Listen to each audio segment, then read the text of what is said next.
Pagkatapos namin mag-ikot-ikot, libutin ang buong Ginsan, siyempre nagutom kami. Kumain naman kayo ngayon sa mamahaling restaurant. Kaya kasama ko sila Madam Cheryl. Tingnan mo naman yung hapunan namin. Ang giant alimango. Ayan, tapos meron kami mga isda.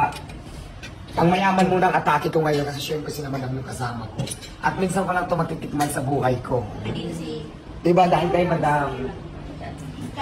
Si Piskal, ayan, kasama namin. General. Si General, ayan.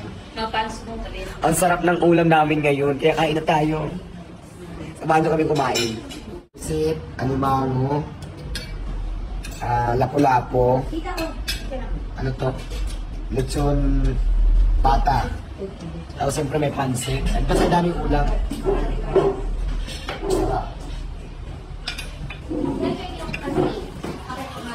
So ayan, kain muna tayo guys. Samahan muna kami kumain.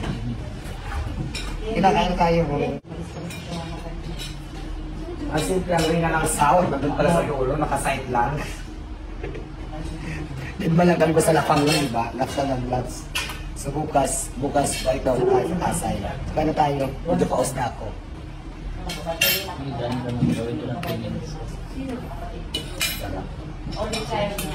Ang sarap ang kamay na tayo. At ikaw may guantes. May guantes naman tayo para hindi naman masyadong lakay. Di ba ganito pa namin guantes?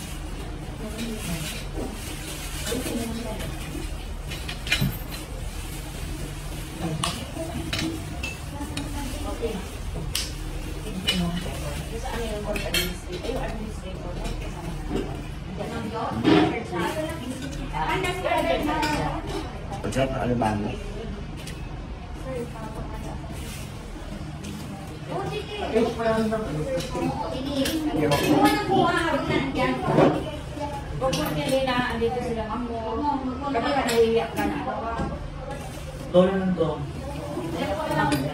Proud kayo na? Sarap.